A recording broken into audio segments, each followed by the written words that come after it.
자, 에베소서 오늘 총정리하는 시간입니다. 지난 시간까지 6장까지 다 마쳤고 이제 총정리를 해볼 텐데요. 자, 1장 3절에 보면은 하늘에 속한 모든 신령한 복을 우리에게 주신다. 신령한 복을 주시는데 4절에 창세전에, 그러니까 지금 에베소서를 열면 시간으로는 영원, 공간으로는 정말 영계까지를 다 통틀고 창세전까지 우리를 이렇게 이끌어줘서 하나님이 창세전에 하셨던 그 속마음, 의도, 이런 것들을 밝히 드러내주고 있습니다. 그래서 4절에 우리를 택하신 그 초점, 의중이 무엇이냐 하니까 거룩하고 흠이 없는 아들들을 가지시려는 거다.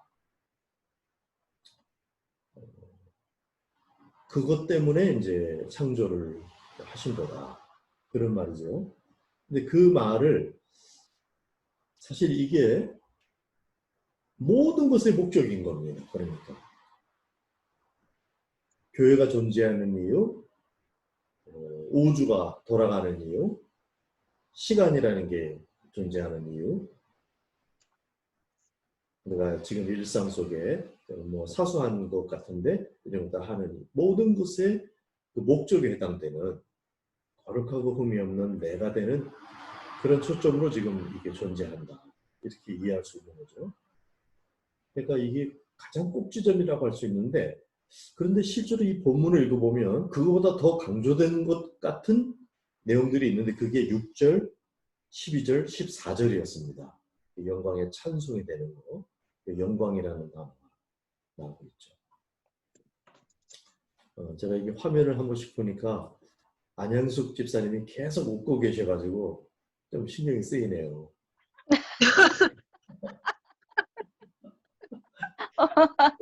제가 그럼 처음부터 끝까지. 어떻게? 괜찮아요. 그래서 이 영광의 찬송이 된다는 말이 심상한 말이 아니다. 심상치 않은 말이다. 우리가 하나님의 영광이 된다. 뭐 그런 말들을 많이 들어봤지만은 그 뜻이 정말 뭘 의미하고 있는지를 정말 이해하고 있는지 한 번 더 생각해 보게 됩니다. 자, 그러니까 우리는 우주의 목적, 시간의 목적, 교회의 목적, 우리 일상의 목적, 이런 걸 알아버린 거예요.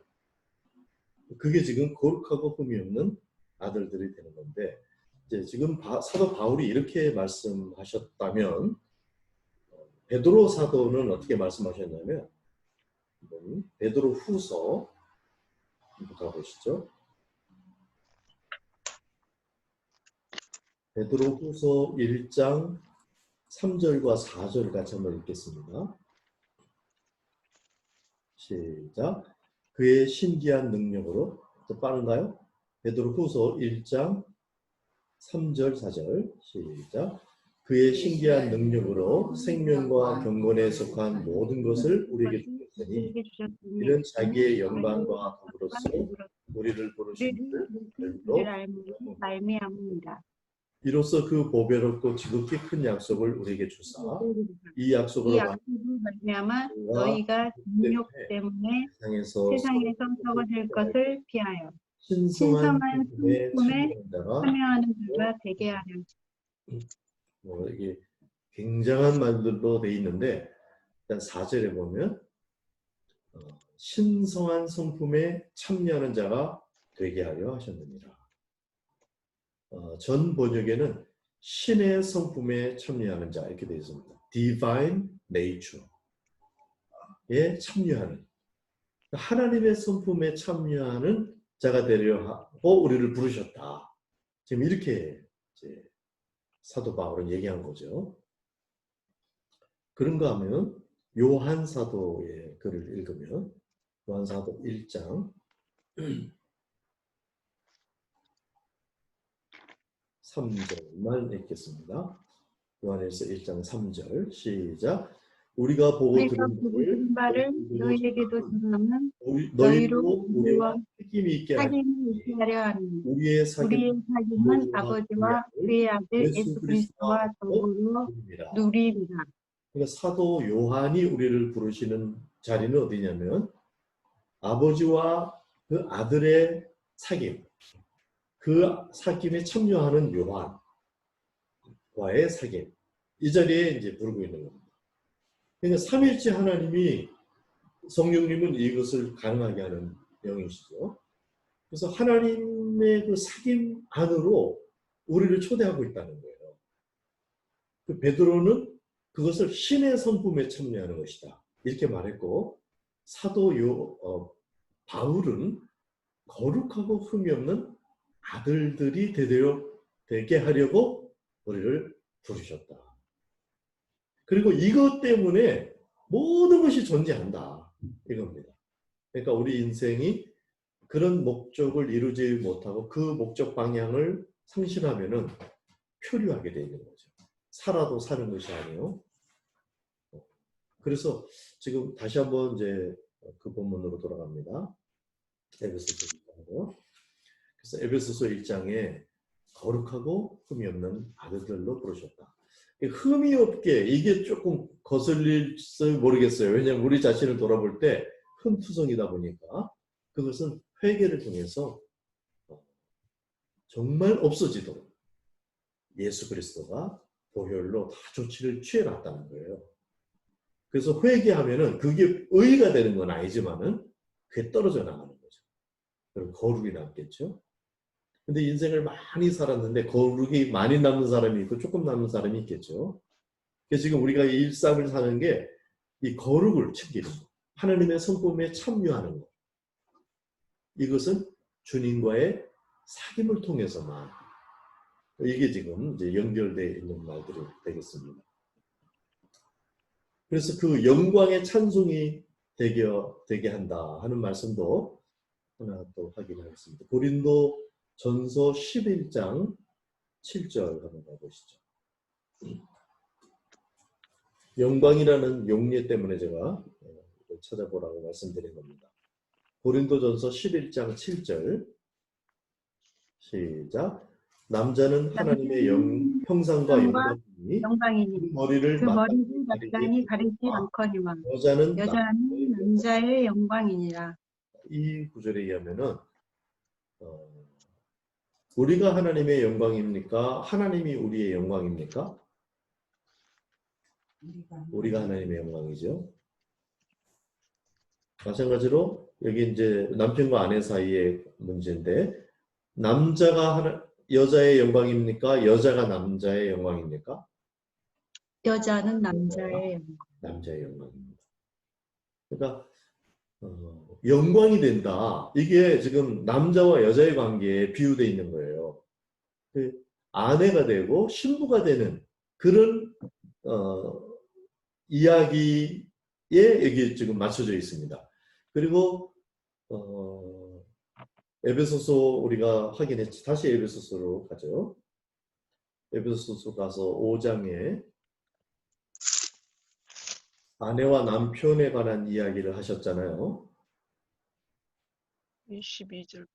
5장 22절부터 쭉 아내와 남편 관계를 쭉 이야기하다가 32절, 이 비밀이 크도다.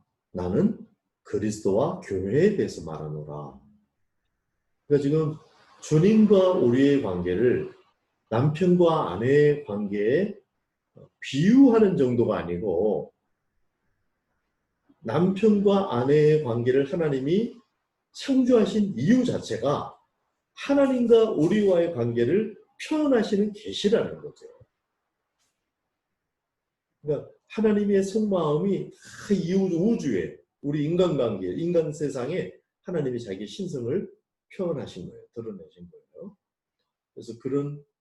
그래서 아까 그 영광이라는 거, 내가 하나님의 영광입니다 했을 때 우리가 하나님께 영광을 돌립니다, 이런 식의 용례도 있지만은, 굉장히 중요한 용례가 지금 우리가 하나님의 영광이다.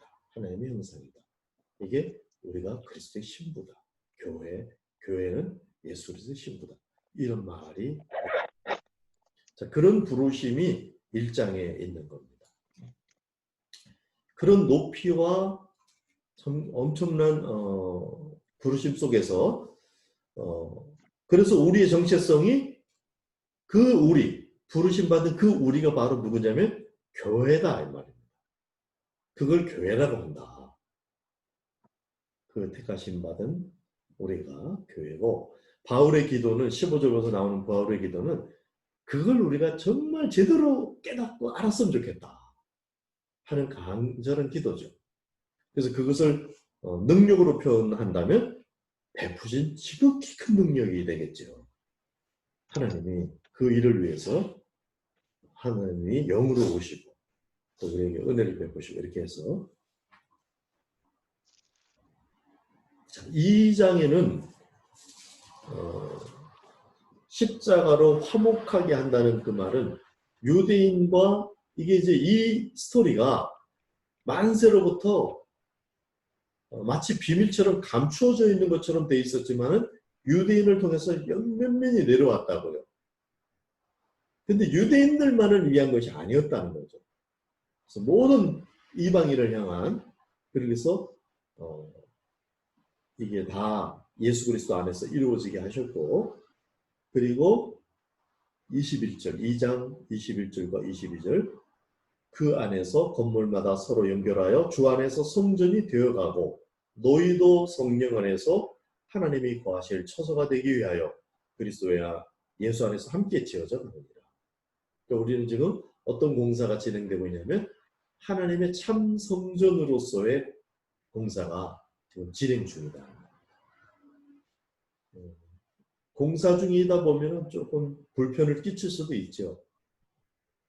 그러나 그 공사가 진전이 되는 것이 중요하겠습니다. 그러나 불편을 끼쳐드려서 죄송합니다. 이런 마음도 있어야 되겠습니다. 그러니까 지금 거룩하고 흠이 없는 아들들로 부르심 받았는데 놀라운 부르심인데 이쪽으로 가는데 내가 더디어서 미안합니다. 내가 이 일에 막 속도를 내고 여기에서 막 해야 되는데 여러 가지 부수적인 거룩의 흠이 이렇게 나오고 이거 건축 중이에요 지금. 건축 중이라서 그렇고 그래서 이 인생의 정체성을 다른 말로 또 한다면 참성전을 건축하는 중인 거죠. 참성전 건축. 그것은 우리의 성품을 말하는 거죠. 그러니까 사람으로서 인격이 괜찮아진다 정도가 아니고 하나님의 성품에 참여하고 그런 부르심으로 지금 2장에서는 이야기하고 있는 것이고 3장에서는 4절에 그것을 읽으면 내가 그리스도의 비밀을 깨달은 것을 너희가 알 수 있으리라. 지금 그리스도의 비밀 이야기를 하고 있다는 거예요. 그 비밀 이야기를 맡은 사람이 바로 나다. 사도 바울이죠. 그걸 소개하고 있는 겁니다. 그래서 그 비밀의 핵심 주인공이 교회고 우리고 바울도 거기에 포함되지만은 자기는 특별히 이 비밀을 맡은 사도로서 지금 역할을 하고 있는데 이 비밀에 관해서는 관심이 전 우주적이다 하는 거예요. 10절에 이는 이제 교회로 말미암아 하늘에 있는 통치자들과 권세들에게 하나님의 각종 지혜를 알게 하려 하십니다. 그러니까 하늘에 있는 통치자들, 권세들 정확히 뭔지 규명하기는 어렵지만은 이런 지금 역할을 하는 그런 천사군이 있다는 겁니다. 그것이 타락한 천사든 또 지금 타락하지 않은 천사든 그런 하늘의 그 인격체인 천사들도 이게 굉장히 너무 잘 모르겠는 거예요. 하나님이 지금 뭐 때문에 이렇게 하시는지 도대체 무슨 일을 저렇게 작아 보이는 엉성해 보이는 인간들을 통해서 하시려고 하는지 이거를 모르는 거죠. 그런데 하나님께서 결국 그런 존재들에게도 하나님의 각종 지혜를 알게 하려 합니다. 이것을 약간 눈치챈 천사들은 흠모하는 거죠.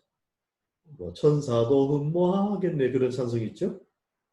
그러니까 지금 사람이 살아가는 하나님과 동행하면서 사랑하고 전도하고 그래서 사람들을 거룩하고 흠이 없는 아들들에 참여하도록 이렇게 초대하는 이런 과정들을 천사들이 눈치챈 천사들은 흠모한다는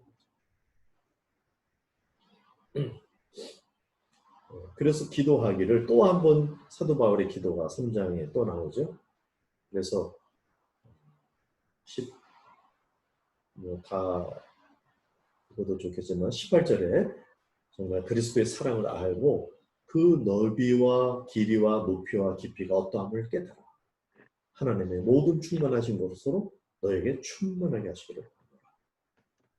여러분 좀 이 높이와 깊이와 넓이가 좀 느껴집니까? 정말 시간으로 하면 영혼까지, 높이로 하면 하나님 보호자까지 올라가고 밑으로 하면은 지옥 문턱까지 가겠죠. 옆으로 하면은 세계는 뭐 너무 좁은 거죠. 우주를 포함해서 영계의 이 천사들을 다 통틀어 이것을 다 지금 품고 이걸 배경으로 해서 이끌어 가시는 하나님의 크신 사랑에 대해서 깨달았으면 좋겠다.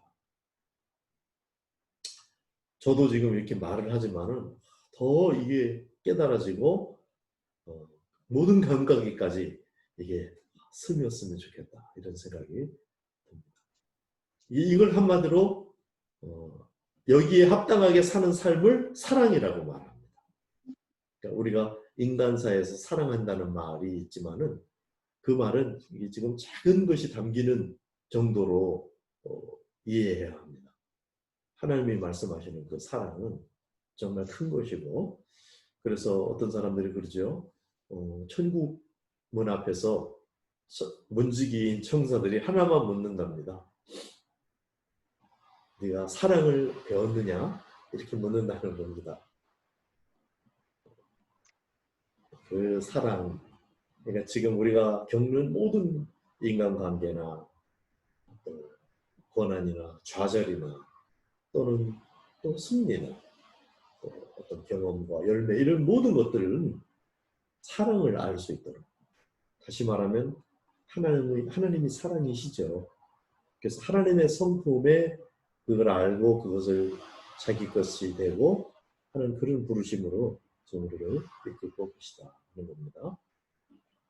이런 것을 잘 붙들고 이것이 현실 속에 자리 잡도록 현실 일상 속에서 나타나도록 그렇게 하는 지침들을 4장부터 준 거죠. 그걸 한번 정리한다면 우리 단어 명령어로 바꿨었죠. 첫 번째 뭐였죠? 지키라. 성령이 하나 되게 하신 것. 이게 우리가 교회라는 거예요. 그래서 이게 교회인데 그게 흑인이건 백인이건 뭐 너무 멀게 잡았습니까? 우리 교회 안에 나이가 어리든 많든 남자든 여자든 하나 되게 하셨다는 거예요. 이미 그리스도의 몸으로. 그러니까 이 교회를 깨트리는 것을 극도로 주의해라. 조심해라. 힘써 지키라. 그러니까 우리가 잘 모르면 우리의 관점이 다시 땅으로 자꾸 떨어지기 때문에 그 수준에서 생각하고 막 말하고 이렇게 하게 되니까 이걸 깨트리는 쪽으로 이게 작용할 수 있다는 거죠. 그러니까 힘을 어디다 줘야 되냐? 지금 이미 우리가 1장부터 들었던 하나님의 부르심. 거룩하고 꿈이 없는 내가 되는 용도로 이 모든 것이 존재한다. 모든 순간들이 존재한다. 이것을 연습하는 기회에서 힘써 지키라 하는 거고 그 다음은 잘하라. 어디까지요? 그에게 그리스도까지. 근데 우리가 한 60이 되고 70이 되고 80이 되어서 그리스도까지 잘하는 것만 해도 굉장히 참 가슴 설레는 일이잖아요. 그런데 15절에 의하면 범사에 그에게까지 잘하라. 어떻게 해요? 자, 우리 안에 흠이 생겼습니다. 그러면 어떻게 처리합니까? 누구 말미암아 이게 처리가 가능합니까? 예수 그리스도. 자, 범사에 그에게까지 자라라. 그러면 이게 80대고 90대 가지고 그만큼 되라. 그 말이 아니고 지금 되라 해봐요. 지금. 그죠? 지금 예수님을 믿습니까? 그러면 지금 범사에 그에게까지 자라는 걸 지금 해라 이 말이에요. 어떻게 가능할까요? 누구로 말미암아? 예수. 예수 그리스도로 말미암아는 된다 이 말입니다. 그러니까 예수 그리스도가 지금 나를 전체적으로 장악하시고 계시면은 그 순간 그리스도의 장성한 분량이 나오는 거예요. 근데 내가 나를 넘겨드린 만큼만이죠. 이게 성령 충만하고 똑같은 개념이죠. 같은 말이에요. 같은 말. 같은 말을 여러 가지 방식으로 표현하고 그 중에 하나라도 알아듣도록 다양하게 표현한 거죠. 성경 66권에 걸쳐서. 그리고 여기서도 그게 가능합니다. 잘하라. 가능합니까? 지키라. 가능합니까? 가능합니다. 어떻게 해요? 예수 그리스도로 말미암아 가능한 거예요. 다른 것은 길이 없습니다. 우리가 막 열심히 하고 거룩하게 하려고 어떻게 거룩하게 할까요? 거룩은 하나님께만 속한 건데 불가능한 겁니다. 오직 예수 그리스도로만 되는 거예요. 마찬가지로 지키고 잘하라 예수 그리스도로만 되고 벗고 입고 예수 그리스도로만 되는 거예요. 믿음으로. 5장에 가서 하나님을 본받는 자가 되라. 어이가 없죠. 예수 그리스도가 없는 상태에서 이걸 한다 그러면 그게 범죄입니다. 아담의 범죄예요. 예수 그리스도로 말미암으면 하나님을 본받는 것이 된다라고 우리가 고백을 해야 주님을 제대로 믿는 겁니다. 예수 그리스도로 말미암아 될 줄로 믿습니다. 아멘. 본받는 자가 되고 그리고 이제 충만하라. 성령으로 충만하라. 이것도 다 예수님이 다 이루어놓으신 일 때문에 가능한 것이고 그렇게 되면은 이제 이것을 인간관계에서 펼칠 수가 있게 된다는 거죠. 인간관계에서 지금 하늘에 신령한 것들이 우리에게 쫙 이렇게 왔어요. 모아졌어요? 예수 그리스도로. 그래서 우리 안에 들어와서 펼쳐지는데 그 핵심, 예수 그리스도 안에서 이제 핵심으로 어떻게 펼치냐? 그리스도를 경외함으로 피차 복종하라. 21절이에요. 5장 21절. 그게 한 수입니다. 한 수. 그 안에 계신 그리스도. 내 안에 계신 그리스도를 경외함으로 피차 복종하라.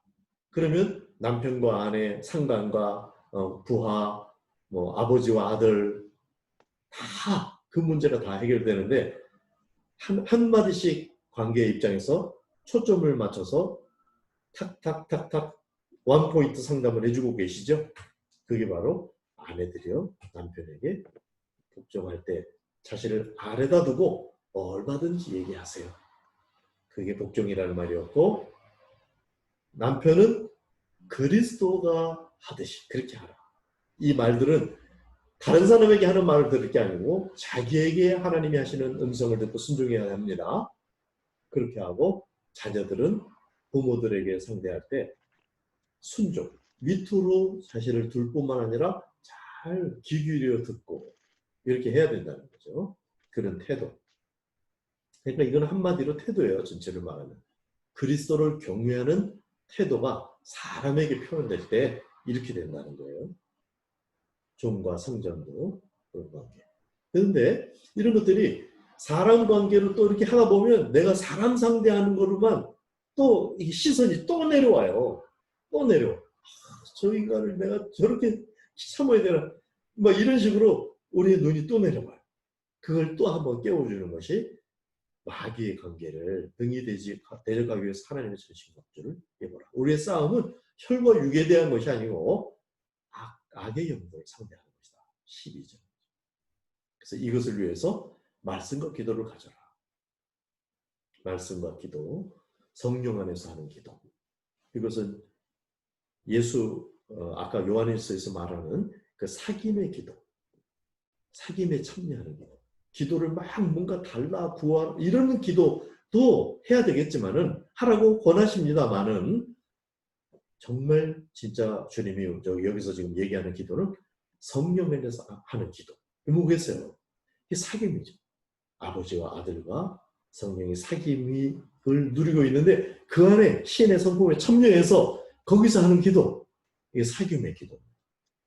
주님이 하시는 말씀을 듣고 내 안에 좀 은혜를 다시 주님께 아뢰고 주님이 나를 그런 자리로 부르신 거였어요. 놀랍습니다, 주님. 그런데 내가 아직 감각적으로 이게 아직 잘 안 느껴집니다. 더 느끼게 해주세요. 나 사랑을 더 가르쳐 주세요. 뭐 이런 주님과의 사귐의 기도 그런 것으로 인도하고 그 다음에 사역을 감당하는 사도 바울 목사님들 또는 자신 포함해서 이 비밀을 잘 담대히 알릴 수 있도록. 아니 이런 복음이 어떻게 부끄러울 수가 있겠어요.